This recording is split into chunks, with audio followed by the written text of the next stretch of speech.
And so it's all come to this. They are worshiping, they are partying, and at that time in the future, Jesus is mounting his horse.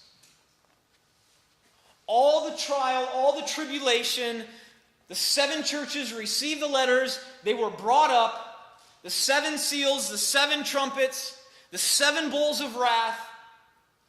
Now it's time. Jesus is returning. And it says, now I saw heaven opened, and behold, a white horse. Ladies, you've been looking for Prince Charming. Here he is. Right? Put down the romance novels, pick up the Bible. It's all there. He's even got a freaking white horse, okay? Just to fulfill every girlish dream you've ever had. Okay? This might not end the way you thought it would, right? He's coming back to do some different things than you thought. This is Prince Charming. This is the Prince of Peace. But it's ironic that he doesn't bring peace. Because true peace will only be found after war. Amen. And he who sat on him was called faithful and true, and in righteousness he judges and makes war. Gentlemen, you've been looking for a general to follow. Here he is. Here he is. You've been looking for a commanding officer your whole life. Some of us joined the military, weren't even really that happy with ours. Every guy wants to be in a battle. That's the video game craze. That's the first-person shooter craze. Every guy wants to be led into battle by a guy that's going to run in front of him, take a bullet, do some dirty work, go side by side, and lead you into battle. Here he is. Ladies, you got your Prince Charming. Gentlemen, you got your general. Okay? All in one epic scene. And he's on a white horse. It's a little weird for the guys. You're like, I figured it'd be a tank. It's close enough.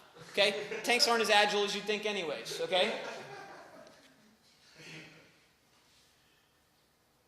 It says, in righteousness he judges and makes war.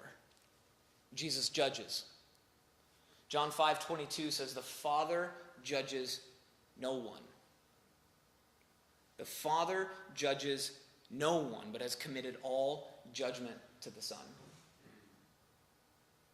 So in the Trinity, though equal, they have separate roles.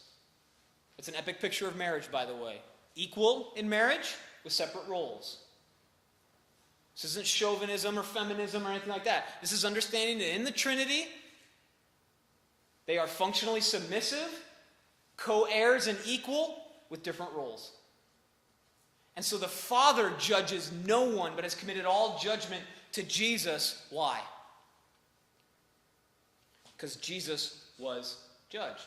Yes? So Jesus comes down on a cosmic rescue mission. God from heaven becomes a man, is brought through life, ministers, is murdered, and ascended back. Who better to be the judge than the one that experienced it all? The Bible says that he was tempted in every way, yet without sin. And so he can relate as man, and he can be authority as God. It makes sense that the Father says, Jesus, you know. Therefore, you judge. So this isn't Kumbaya Jesus. This is Jesus coming to judge and make war. And again, you need to know that Jesus is not anti-war. Jesus is anti-sin. Jesus is not anti-war. He comes to judge and make war. What he is, however, is anti-sin.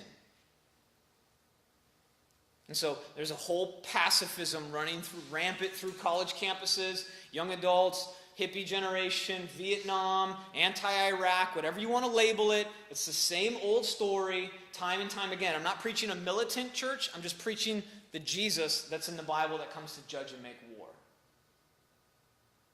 And we're never going to get it right. We're never going to inflict even moral violence, of which I'm a proponent.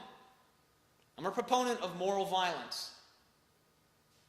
I'm a proponent of countries going against Hitler, though he never attacked their country. Can anyone think of one of those countries that did that? Oh, I don't know, America. And I was okay with that. I mean, I was like negative 60 years old at the point, but I'm on board with that. That's moral violence.